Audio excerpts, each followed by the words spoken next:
estão lendo a nossa vida, qual que é a impressão que elas têm? Que nós somos fiéis ao Senhor, que nós somos testemunhas vivas de Deus, ou não? Jesus, ele nos fala para sermos santos, como Ele é santo, para sermos imitadores de Cristo.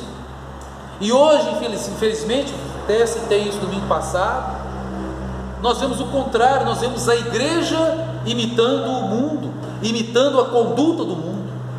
E o interessante é que antigamente nós reconhecíamos os crentes pela vestimenta, pelo falar, pelo linguajar moderado, pelo temor, pela reverência a Deus, pela honestidade, pela fidelidade, pela honra, pelo zelo com as coisas de Deus, pelo zelo com as coisas da igreja, pelo compromisso com Deus, pela frequência aos cultos, pelo repúdio às coisas do mundo e pelo amor às coisas de Deus.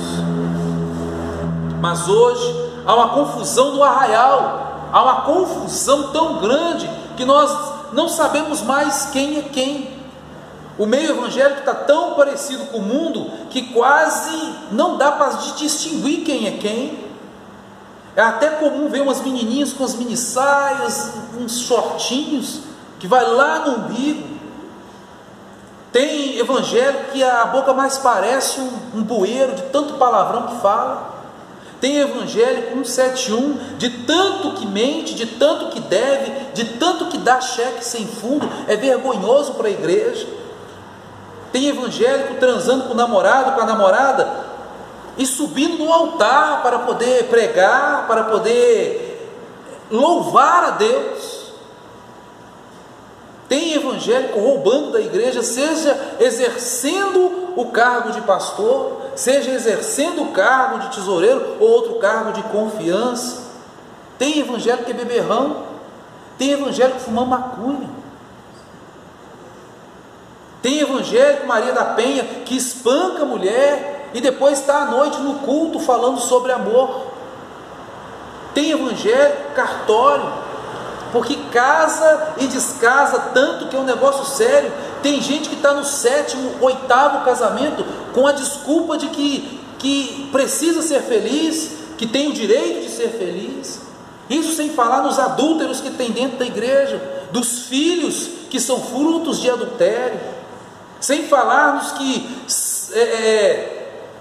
não vão à igreja porque dizem que são igreja e por isso não precisam mais frequentar os cultos, contradizendo o que diz Hebreus capítulo 10, verso 25: não deixemos de nos reunir como igreja, segundo o costume de alguns, mas procuremos incentivar, encorajar uns aos outros, ainda mais quando vocês veem que se aproxima o dia do Senhor. Hoje vemos evangélicos desencorajando outros evangélicos a irem à igreja. Tem evangélico de tudo quanto é jeito, que até parece brincadeira.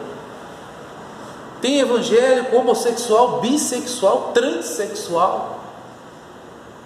Estão, de certa forma, esculhambando com a palavra de Deus.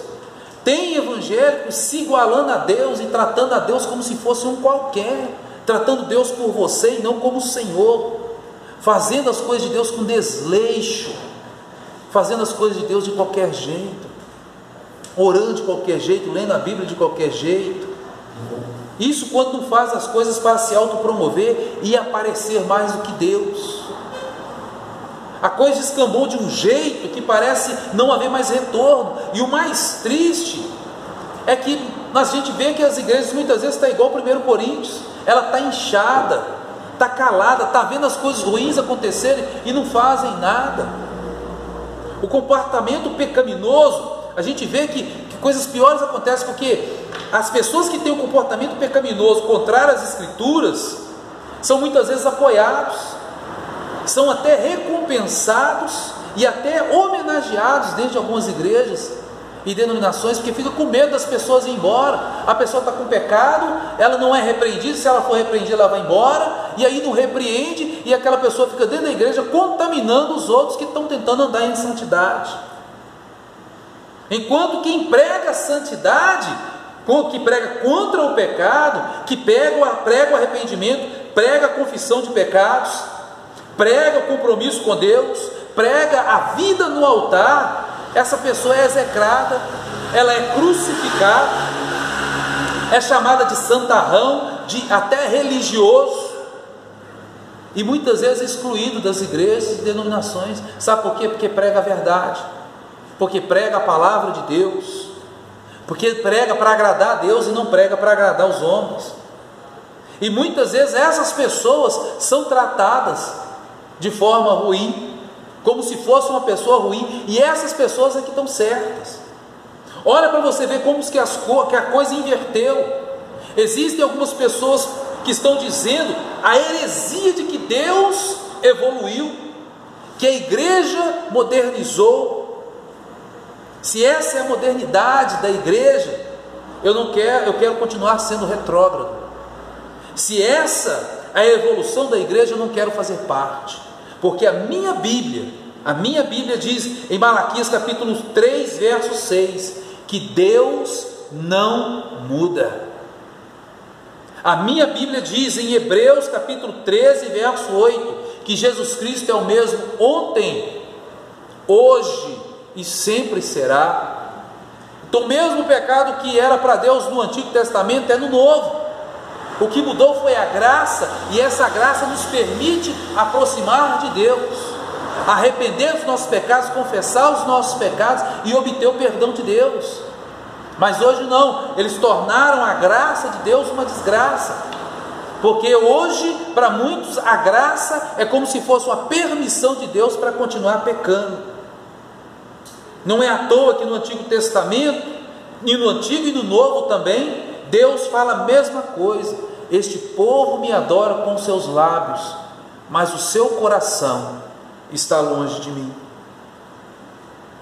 Você pode brigar, pode espernear, pode ficar com raiva de mim, mas está escrito na palavra de Deus, Hebreus 12:14, esforcem-se para viver em paz com todos e para serem santos, porque sem santidade ninguém verá a Deus. Nós precisamos ser santos, nós precisamos buscar a santidade. Tessalonicenses capítulo 4, verso 7 diz: porque Deus não nos chamou para a impureza, mas para a santidade. Romanos no capítulo 12, verso 2: não vos conformeis com esse mundo, mas transformai-vos pela renovação do vosso entendimento, para que experimenteis qual seja a boa, perfeita e agradável vontade de Deus. A igreja do Senhor não tem que colocar panos quentes no pecado. A igreja do Senhor tem que confrontar o pecado, porque é uma igreja santa, ela não pode se conformar com esse mundo. A igreja, nós não podemos fazer isso, nós temos que ser santos quando o Senhor é santo. 1 Pedro capítulo 3, verso 15: santificai-vos ao Senhor como Deus em vossos corações, e estejais sempre preparados para responder com mansidão e temor a qualquer um que vos perguntar a esperança que há em vós. Gálatas no capítulo 5, verso 16: andai em espírito e jamais cumprireis as concupiscências da carne. Andar em espírito e andar em santidade é fazer a vontade de Deus. E 1 Pedro no capítulo 1, verso 16: sejam santos, porque eu sou santo. Deus está chamando a sua igreja para o arrependimento e a confissão dos pecados. E nós, como igreja do Senhor, precisamos ouvir o chamado de Deus. Deus está te chamando para ser luz do mundo. Deus está te chamando para ser luz nesse mundo de trevas. Nós temos que ser diferentes, irmãos. Nós temos sim que falar diferentes. Nós temos sim que agir diferentes. Nós não podemos ser igual, está tudo muito igual. As pessoas precisam nos diferenciar. Como filhos de Deus, ali vai um servo do Senhor, ali vai uma serva de Deus, ali vai um homem temente ao Senhor. Nós precisamos ser pessoas exemplares, e para isso nós temos que ter o caráter de Cristo. E nós, como igreja, nós precisamos ouvir o chamado do Senhor, que é o chamado de arrependimento e confissão de pecados. Nós precisamos ouvir a voz de Deus. Qual é a sua resposta? Qual é a sua resposta nessa noite? Jesus, ele andou com os pecadores, sim, mas Jesus, ele sempre pregava o arrependimento. Arrependei-vos e crede no Evangelho. Deus, ele é tão bom que perdoa os nossos pecados, mas ele é tão justo que nos deixará sofrer as consequências dos nossos erros. O Senhor é justo para nos deixar colher aquilo que nós plantamos, mas ele perdoa os nossos pecados. Ele não joga em rosto aquilo que já fizemos, aquilo que já confessamos, mas nós temos a nossa colheita. Ele permite que colhamos aquilo que nós plantamos. O Senhor, ele nos recebe, ele te recebe como você é, mas ele não te deixa como você está. O Senhor, ele te transforma. Amém? Porque quem está em Cristo é nova criatura. As coisas velhas passaram e tudo se fez novo. Se nós somos forjados, transformados por Cristo, como poderemos viver ainda no pecado? Sermos submissos ao pecado, desobedecermos a Deus, vivendo em pecado?